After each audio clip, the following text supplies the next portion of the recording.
You can call me Brother Samini. Yeah. What I want to ask is,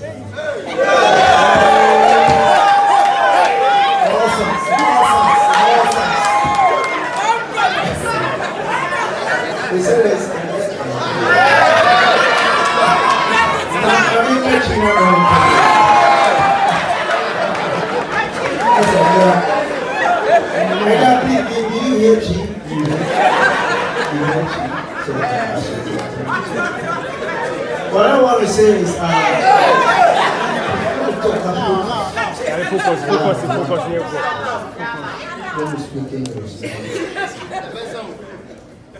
mine is, I just want to beg for something because I know you are coming. It is possible you are coming. Yes.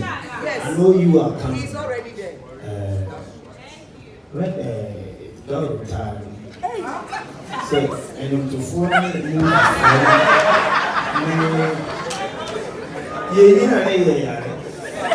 it's in the best lesson, we try and move your car. So, we do go to HB, and now you move it to HB, or day to HB. Kabia man to be a month, and I interest can get to a pension pay at least. To be a real man, and say, we saw that you go to your support and do him and so we travel and go there to home. We are 70 years, 60 years, be a man, 7 see, and I will travel with your I think at least it can help. Shatta, I hope you agree with me. God bless you.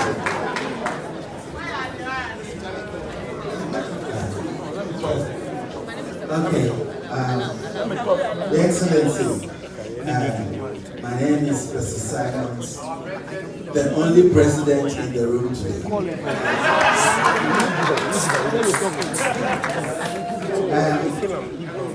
As a musical president, we've already submitted our proposals, and today you have addressed many of them, which I'm really pleased.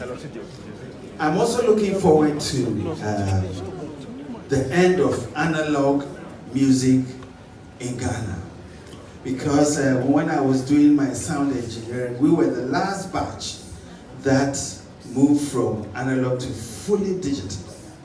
And these days, we can see so many musicians selling CDs and pen drives and things. So I'm looking forward to 31st, where we're going to launch an IT solution that is going to take Ghana into fully digital royalties and everything monitoring system that is going to come into Ghana. And I know that is going to change a whole lot of things. And gone will be the days that if your music is not being used, if they are not playing your music, you just go and collect royalties. No, it will be, when your music is used, it will be calculated.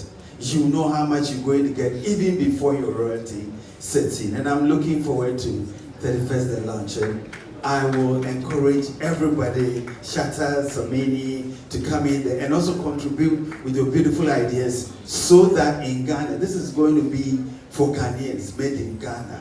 And it's just like anywhere in the world, and it's going to help. But my last one is, as doctors, they bring in instruments and they exempt it from paying tax. In case God permits you to become the president, to try and make sure that when we bring in instruments that we use to ply our trade, we be exempted from paying tax. Thank you very much. Please let's take the response. Really equipped the security service in a very major way, very major. I think across the army, the navy, the police, it's just been massive improvement. And maybe we should tell more of that story. Data collection amongst the creative. I mean, data is what moves the world now. And if you don't have data, it means you cannot measure. And if you cannot measure, how can you improve? You can't improve anything you cannot measure. And so the whole aspect of data collection so that we can track and measure, I think is very, very important. And I agree with you on the revival of creative arts clubs in that sense. Our senior, Abeku Sego, made a very impassioned plea for us to focus on the creative arts. And I 1,000% agree with all your submissions on that matter. And this is how I started when I was speaking to you, that when you look at the industry, it's a major growth pool for any country. And especially for us, I think that the talent pool is so much, and it's just a shame that historically we haven't paid as much attention to this industry as a country.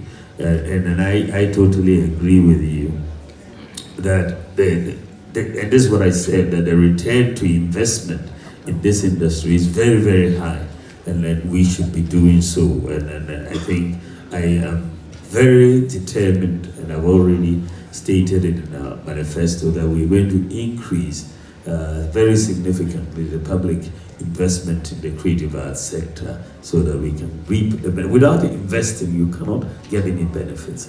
And so I think the other countries which have invested in their artists like Rihanna and so on, we can take a leaf from them. But where I agree with you wholeheartedly also is that the talent that we have, it cannot be replicated outside. It's ours, so that is what we should market, and there's no competition for that talent in that sense. So it gives us a comparative advantage that others don't have. So I'm fully in agreement with you.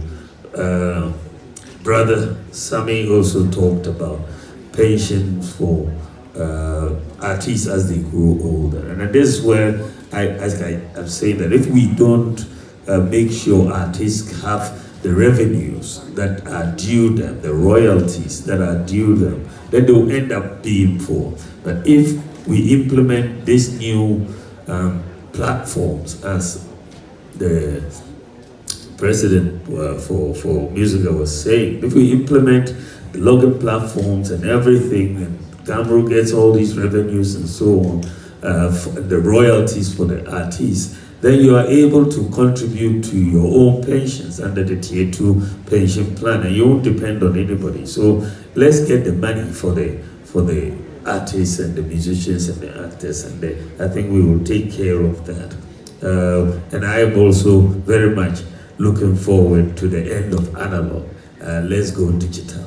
And that is really something that we should look at it. With tax incentives, I've already mentioned in our manifesto that we will have to give tax incentives. That is part of the investment in the industry, so we can sit with you to look at some of these incentives. Thank you. Miracles. I cut across two borders, i.e. on the music side of things and having the films production side of it. My background is in IT, so I am better placed to be able to provide some solutions as we're in this room right now that you can take back with you. I'm also going to touch upon Copyright Acts and regulations in this country, because by virtue of the fact that we've subscribed to the ideals of the Beijing Treaty and we ratified it, we ought to be updating our Copyright Acts and regulations that benefits both musicians and all the other creatives in the creative space. Film, the architects, the whole lot, software engineers, the lot. And I'm going to touch up on the creative economy, which is what solves a lot of the problems that we have at the moment. Okay, so one, to address some of the stuff that I've already heard, but I came with solutions for them. I believe that if we're to talk to the NCA serves as a gateway for anything and all digital, whether multimedia or voice over IP or the rest of it. So I believe that government should set up an agency that has the login system at the end of the pipe that we have coming into the country.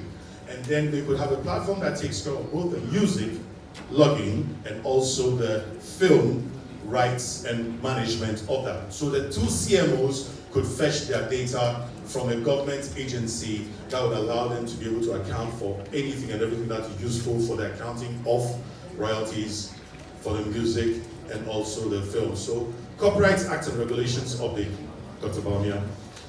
That's one. Two, we'll be looking at the setting up of the login system for both film and music at the NCA as an agency, so we can control it. Automatically, that will map into the areas of licensing for broadcasters, exhibitors, and any of the digital platforms that we're using in this country. The solutions are quite clear, and I'm happy to come in and give all sorts of solutions that we have. But the most important one that we have here at the moment is that for the past, since 2016, MPB did a good job. In fact, so let's say NDC did a good job of allowing the corporate, the Act 935, which is a film development and classification, to go through, which gave birth to the NFA and the rest of it. I also know when the MPB came in, they did a fantastic job of, bringing our team together. George Musubim is here, my brother is here, Ken Fiafi. There's quite a few of us that went to who as a task team to go and develop an LI in support of Act 935. Brilliant stuff that has been put together by industry stakeholder groups, namely the Ghana Actors Guild, the Film Producers Association, Film and Television Crew Association of Ghana, Directors Guild, the whole lot, in fact, the whole host of us, including legal luminaries. One of them who was on the table with us has become a judge, so it was not a joke, we're serious. We put it together and made sure we have a working document that has been presented to the sector ministry. And I'm just hoping that I spoke to my brother the last time, remember? And the idea was that he was going to fetch the document and possibly we'll probably get our team to come and make a presentation on the direction where this document is supposed to go. The act has been passed, but we need the LI for Act 935 to be put in play, and then we can be able to kickstart the film economy out of that. Dr. Bawumia, what I mean by the film economy is that today we have a film industry, but we do not have a film economy. And what I mean by that is that there's a section of the Copyright Act and Regulation, which is section 30, that speaks of performance rights, Dr. Bawumia, performance rights to a contract. You and I know that the basis of any business transaction is contracts and agreements. So if today we have a section of an act of parliament that says that a performer has an entitlement to a contract, but there's nothing that is mandatory for that document to be obligatorily issued, it means that anybody can choose to issue or not to issue. So if you push for the LI that we have drafted together and you have us seal it, you will find that we've cured a lot of those problems in that document. And in that, we'll be able to get to a point where it becomes mandatory for any performer to engage any person with these documents in their hands. And therefore, all the rights as for the performer will also be locked into all the remuneration that comes for the performer. And that way we'll be able to have a film economy that would also map into the health and their well-being and their welfare. There's a lot of solutions, but I believe some of them can be explored when we come back. Thank you very much.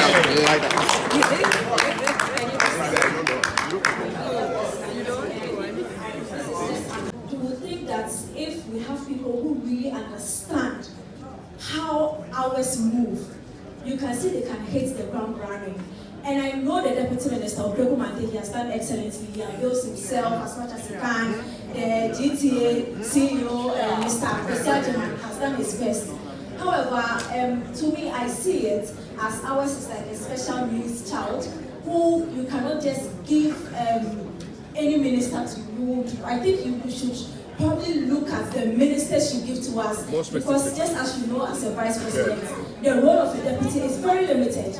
So if you can really look at who you put in charge of us, I think it will trickle down to a lot of things. And I'm more concerned about policies and laws.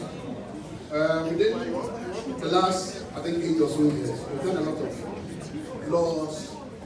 But if you look at it critically, the legislative instruments that back those laws have not been pushed yet. Remember that 2020, just around the same time, this same month in 2020, the government pushed for the creation of the Creative Arts Agency through an Event Vendors Association of Ghana. Please, I would like everyone to look around you. What do you see? You see tables and chairs arranged. You see lighting, you see LEDs, you see backdrop. Without us, there's no event. We are Event Vendors Association of Ghana.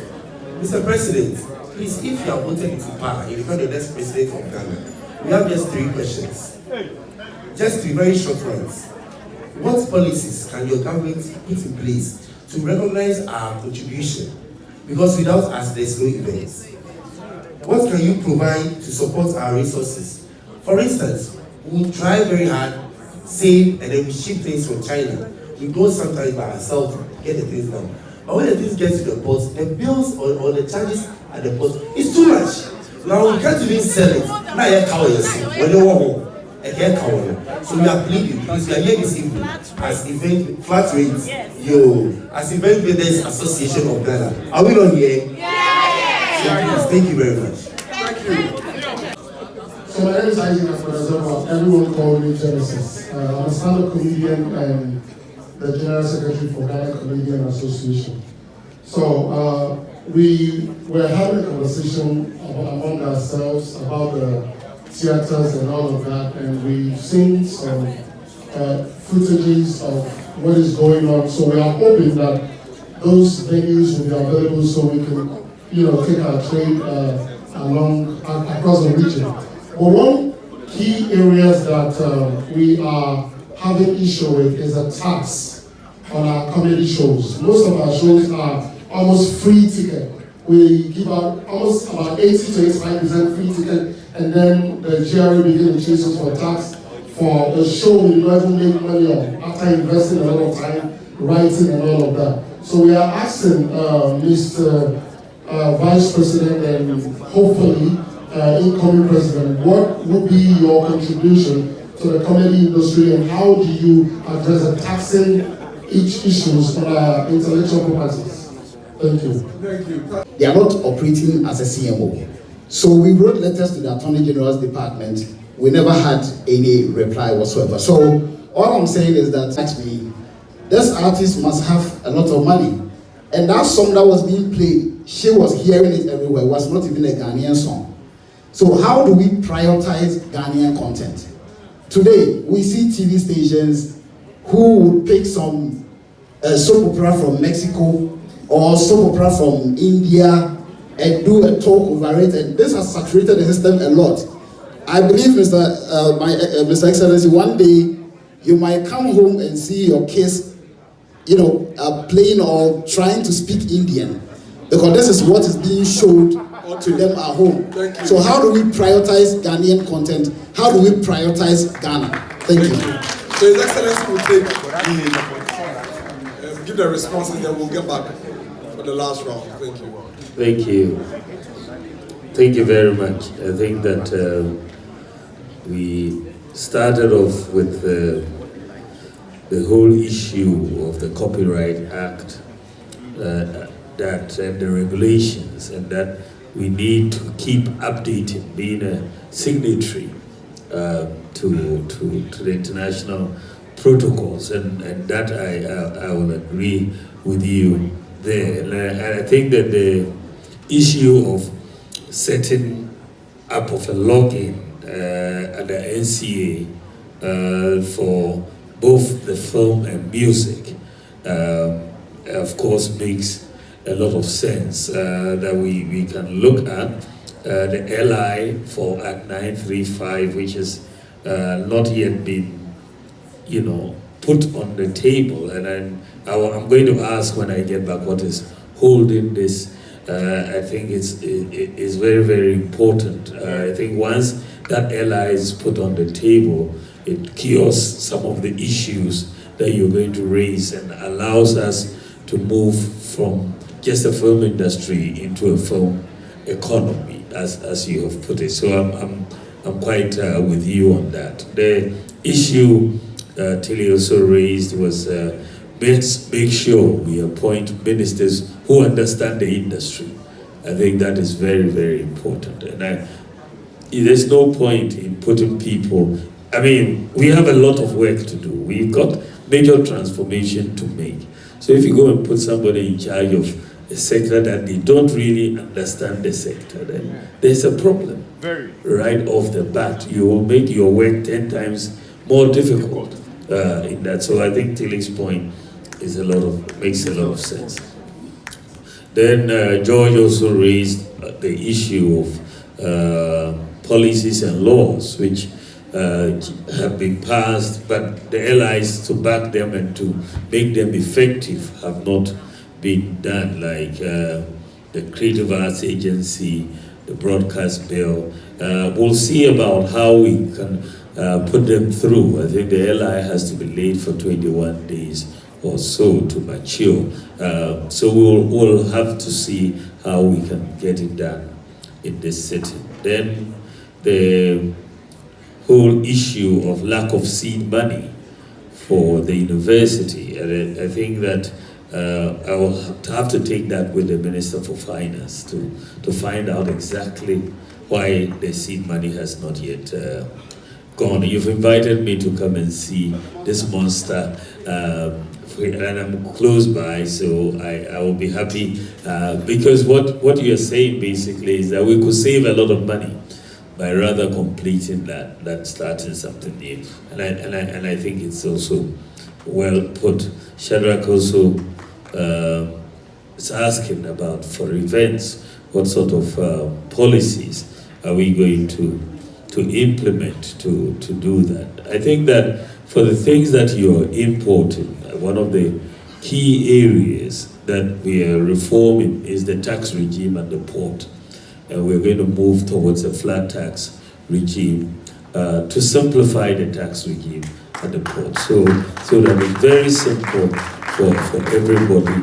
And we have said as a matter of policy that Ghana's taxes on any goods cannot be higher than Togo's taxes, since we are competing ports. And that is one of the things we are going to do.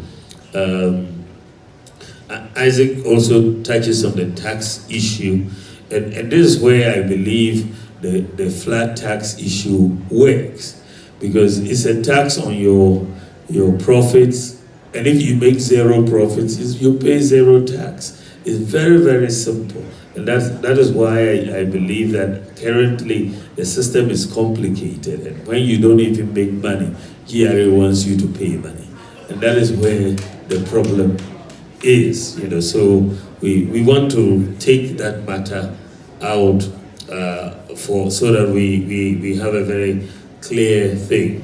Now the issue of GAMRO that was raised, I think the Attorney General will have to look at it since it's under his purview.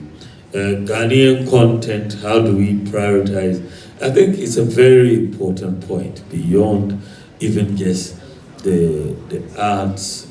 It's countrywide. It's really the whole issue of Ghanaian content nationwide.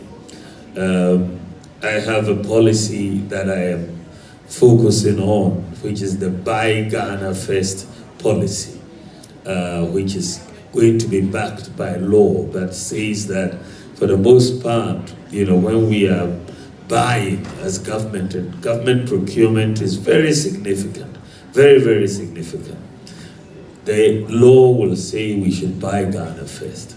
Unless the good is not here, let us encourage our industries, let us create the jobs here. And so I think that whole issue of trying to encourage more Ghanaian content across, we should try and do exactly that. So I'm very much in support of any